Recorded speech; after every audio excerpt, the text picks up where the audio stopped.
Greetings, and welcome to me talking briefly, or maybe not so briefly, about my choices on Vermeer, specifically with regards to Wrex and the Krogan.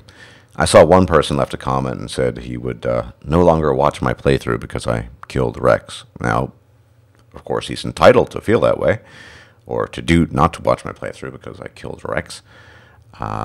Given the fact that I hadn't really played very much with Wrex at all, that 90% of the time I use Garrus and Liara, I'm not sure why that's particularly relevant. But, okay. Now, tongue-in-cheek, to some extent I am trying to roleplay my Shepherd. My Shepherd is, I'll call it a renegade, is more of a renegade-y Shepherd than a Paragon Shepherd. I don't like these terms necessarily. A Shepherd who tries to find the most efficient path to doing things and isn't terribly sentimental about all too much. That's the general outlook. A renegade, so really mostly renegade with a smattering of Paragon, even though I don't like these terms. So, having said that, my approach to that role-playing my Shepherd, Nora Shepherd, my approach to Wrex was fairly simple.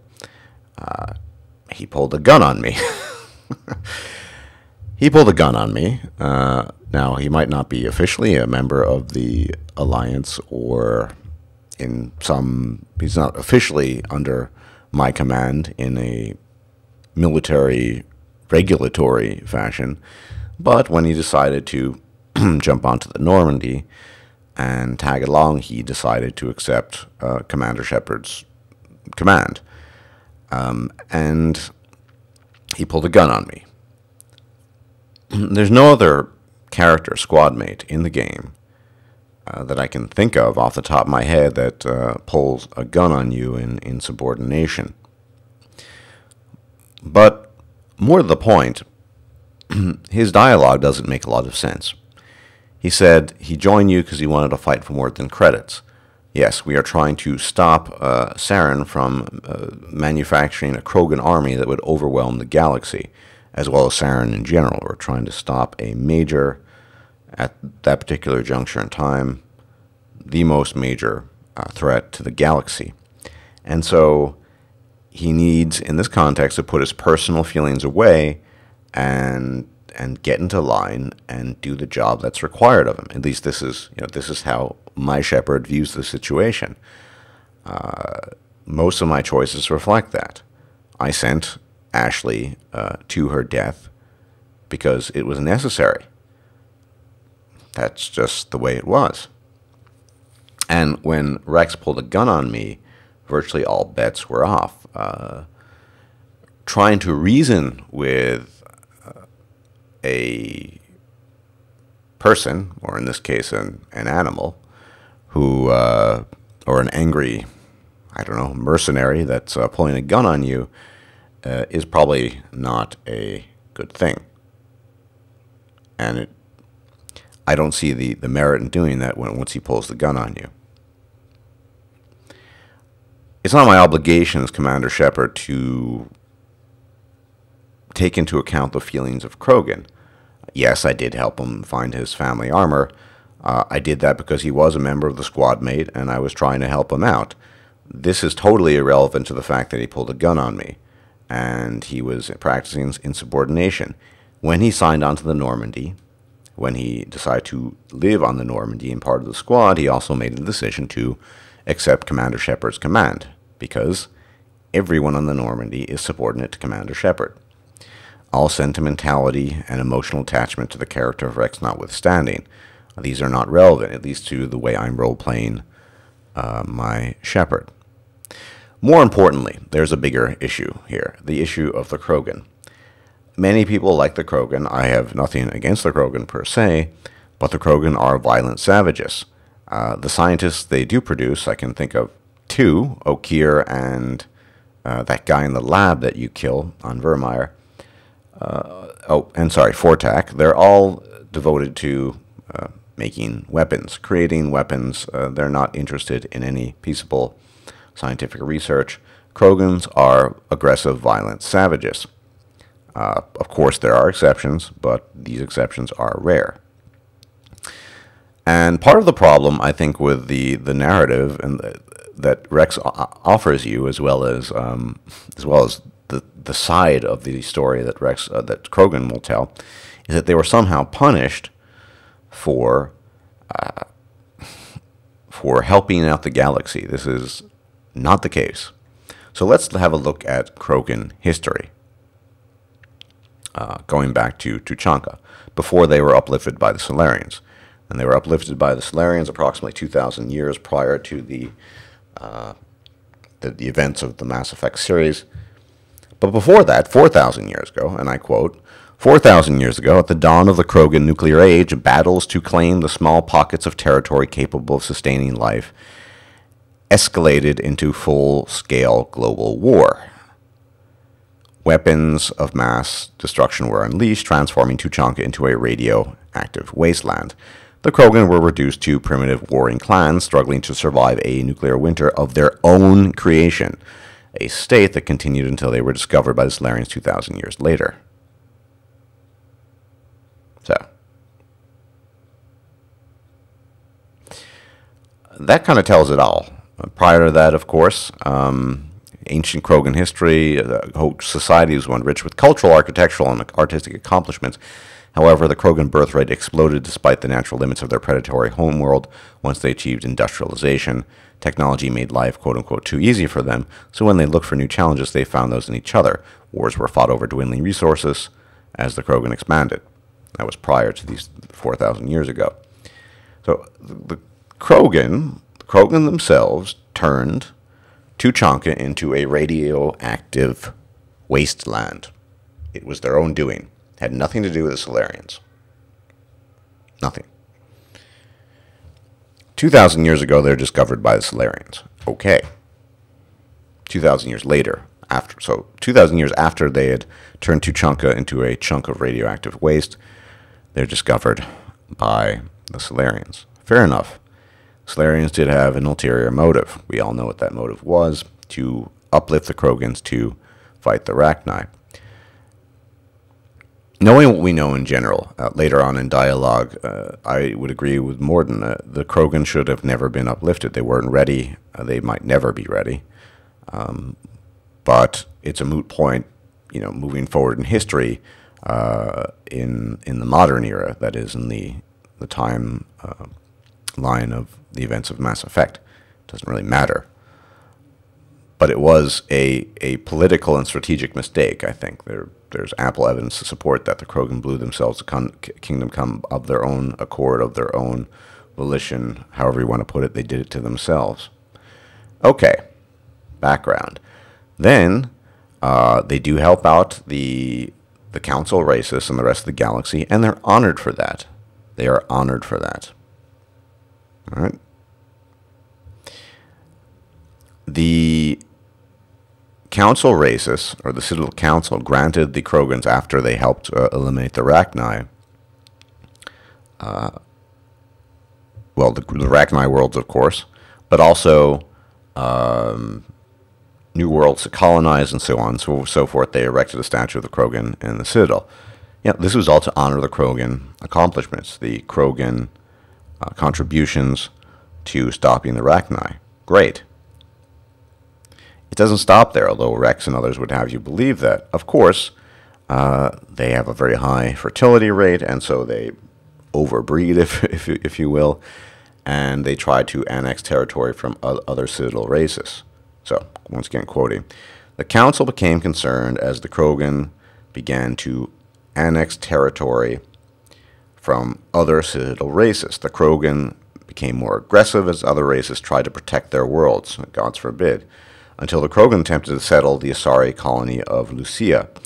When told by the Council to leave, the Krogan refused. Their representative, Overlord Kredok, stormed out of the Council chambers, daring them to take their worlds back. War broke out afterward. So the Krogan couldn't limit it to their worlds that they'd colonized. They couldn't make peaceful arrangements with the Council. They couldn't find an alternative solution. They had to wage war. They had to be aggressive. The Krogan are aggressive savages. It's in their nature. not a single scientist of any persuasion other than a few scientists dedicated to the pursuit of war. Every time they're given a fortuitous opportunity, they take advantage of it by being aggressive and waging war. So that threat that was being manufactured on Vermeer was a serious one, and Wrex's feelings here were irrelevant. They were not. They were irrelevant. They didn't matter. And Wrex's story, as well as the Krogan many Krogan stories regarding the background of how the Genophage came about, is simply bogus. The Krogan tried to kill the other council races and conquer the galaxy. Look, as far as we know, the Solarians didn't intend to use the Genophage, but the Turians did deploy it, possibly with the complete knowledge of the Solarians, possibly not. And the Turians were the last hope of the galaxy. They had to do something. The Krogans didn't want to negotiate. Krogans don't negotiate. They just fight and kill. What were you going to do? So they had very little choice in the matter. And let's remind ourselves, the Genophage does not kill. It stabilizes Krogan reproduction to pre-industrial levels. And it's been noted that the Genophage, in and of itself, is not a death sentence. So let's review what we know about the Genophage. Now, the Genophage is not a genocidal attack on the Krogan. It wasn't designed as a sterility plague. What effectively turned into a kind of sterility plague was the combination of low frequency of viable pregnancies with natural inclinations of the Krogan to be violent. I will quote this. The Genophage was not designed as a sterility plague. The combination of a low frequency of viable pregnancies with a Krogan proclivity to violence and indifference about focused breeding leaves the Krogan a dying race and soon to be extinct. Yes.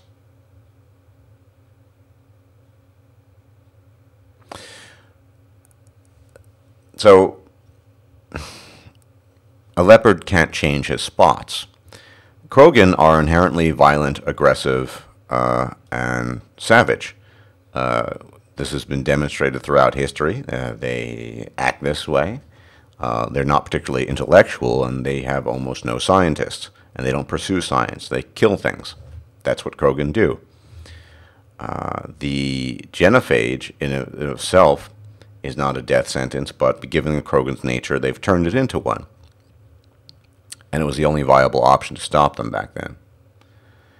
Now, you could argue, moving forward into the future, that Wrex is kind of a savior figure, and he will redirect everything along with this Eve character and what have you.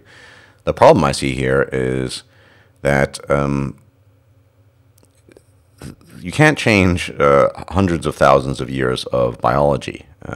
Those of you who know me from other domains know that it is my belief, based on evidence, that biology is a stronger determining factor in virtually everything than anything social that would at least ostensibly appear external to biology. So even if Wrex unites the Krogan and Krogan are breeding left and right, the chances that he would be able to unite the entire planet and every Krogan across the galaxy to be peaceful and non-aggressive, this is poppycock. It's a fantasy. You can read into the images provided after the Mass Effect shitty ending, Mass Effect 3 shitty ending all you want. That's not likely to happen. So we know a lot about the Krogan. We know their history. They tried to conquer the other races and kill them in a war, in many wars. They were stopped with the Genophage. And Wrex, his protestations were irrelevant, and they had nothing to do with particularly his protestations with regard to his people. That had nothing to do with the mission. The mission was to stop Saren. Saren was manufacturing a cure for the Genophage, and that needed to be stopped, and we blew the base to Kingdom Come, as it should have been. Now, people are, I understand, emotionally attached to certain characters. I'm more partial to certain characters than others. I like Liara. But if there had ever been a scene in Mass Effect where Liara got in the middle of an objective for a mission, and I'm playing a ruthlessly efficient Shepard, I would have killed her on the spot if the mission required it. That's just the way my Shepard rolls. Sentimental attachment to the characters, whilst understandable, I don't think it should drive people to stop watching this particular LP because I killed one character, and I just offered a plethora of good reasons for doing so. One, when he entered the Normandy, he accepted my command because the Normandy is under Shepard's command. He pulled a gun on his commanding officer. That's mutiny, effectively. I shot him. Never mind all the stuff that we know about the Genophage, that Shepard knew as well in reading up on codexes and so on and so forth. This, trying to reason him out of it really wouldn't have been effective, at least from the perspective of my Shepard at that moment, because he had pulled a gun on her. So anyway, just wanted to give a little background to why I was motivated to do that. And, well, there you go. Until the next time, as always, may the gods watch over you.